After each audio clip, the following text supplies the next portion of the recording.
Hello friends, आइए आज हम लोग डिस्कशन करेंगे डॉग वाइट होने से क्या क्या टेस्टिंग करेंगे, क्या टेस्टिंग फैसिलिटी है, डायग्नोसिस फैसिलिटी क्या है, उसके बारे में आज डिस्कशन करेंगे। कौन सा टेस्ट करने से हम लोगों को पता चल जाएगा कि उसको रेबिड डॉग काटा है, मतलब रेबिड डॉग मतलब एक इन्फेक्शियस डॉग काटा है और उसका अंदर इन्फेक्शन है। वो चीज़ जानने के लिए हम लोग क्या टेस्टिंग करेंगे, क्या टेस्टिंग फैसिलिटी है, कहाँ पे फैसिलिटी है, कैसा कैसा वगैरह वगैरह, ये सब आज डिस्कशन करेंगे। क्या होता है ना, जब एक रेबिड डॉग किसी को काटता है तो वो रेबिड से जो वायरस निकलता है, रेबिड डॉग से जो वायरस निकलता है, कुत्ता से जो वायरस निकलता है, वो वायरस आदमी का अंदर घुस जाता है और आदमी का अंदर भी वो वायरस रह सकता है। तो इसीलिए हम लोग क्या करेंगे ना, दो चीज को ध्यान देंगे। क्या आइदर वो वायरस डॉग का अंदर है और वो जो जिसको काटा है उसका अंदर है। तो क्या करेंगे ना, दो टाइप का टेस्ट होता है। एक तो होता है एनिमल टेस्ट, दूसरा होता है ह्यूमन टेस्ट।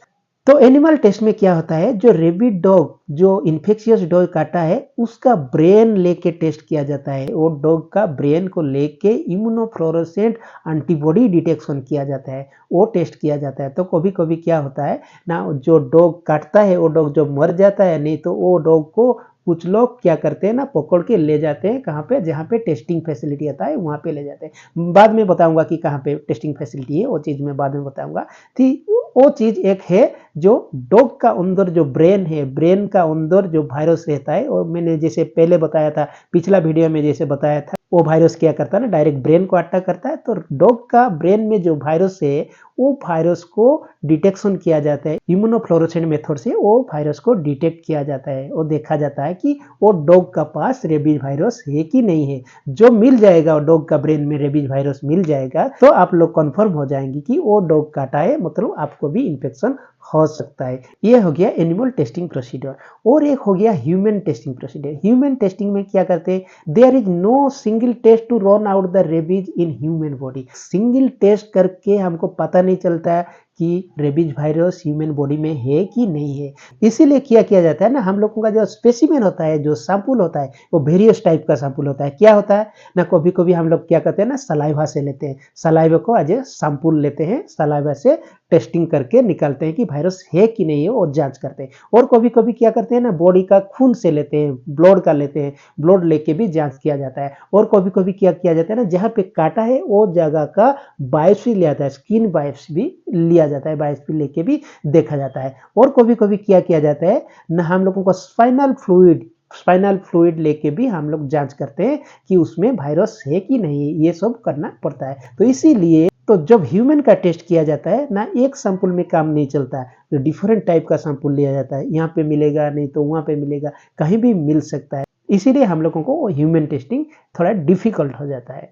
यहाँ पे मैं एक इम्पोर्टेंट बात आप लोगों को बताऊंगा कि क्या होता है ना, जब एनिमल टेस्टिंग होता है और आप लोग एनिमल टेस्टिंग करते हैं, ह्यूमन बॉडी का टेस्टिंग करते हैं, देखते हैं कि वायरस है कि नहीं है, आप लोग बहुत सारा पैसा खर्चा करते हैं उसके लिए, लेकिन उसका आउटपुट क्या निकलता है, आउटपुट जीरो निकलता है, क्योंकि उसका कुछ फायदा नहीं है, टेस्ट करके कुछ भी फायदा नहीं है। क्योंकि जब निकलेगा तब तक वो वायरस बॉडी के अंदर स्प्रेड कर चुका होगा, इसीलिए हम लोगों को वो टेस्ट करके कुछ फायदा नहीं होगा। तो उससे अच्छा है आप पहले से ही डॉक्टर के पास जाइए और ट्रीटमेंट स्टार्ट कर दीजिए। और एक टेस्टिंग है, जो टेस्टिंग की इनडायरेक्ट टेस्टिंग, जब किसी को कुत्ता काट लिया है और आप लोग क्या करेंगे ना, जाके गाइडलाइन का हिसाब से आप ARV ले लिए होंगे, मतलब एंटी रेबीज वैक्सीन ले लिए होंगे, तो उसी का टेस्टिंग किया जाता है। उसको कहते हैं टाइटर टेस्टिंग, एंटीबॉडी टाइटर टेस्टिंग। क्या होता है, आप लोग जो वैक्सीन लेते हैं वो वैक्सीन हम लोगों का अंदर जाता है, हम लोगों का अंदर वो एक प्रोटेक्टिव कंपोनेंट तैयार करता है जिसको कहते हैं एंटीबॉडी, वायरस न्यूट्रलाइजिंग एंटीबॉडी। जो वायरस न्यूट्रलाइजिंग एंटीबॉडी, जो रेबीज वायरस हम लोगों का अंदर घुस जाता है, उसको न्यूट्रलाइज करने के लिए जो एंटीबॉडी हम लोगों का बॉडी में है, वो एंटीबॉडी कहाँ से मिलता है, जब हम वैक्सीन लिए होते तब, जब ARV लिए होंगे तब, जो तब जाके हम लोगों को टेस्ट करना पड़ेगा। जाके टेस्ट करके देखेंगे कि ओ लेवल सही है कि नहीं है।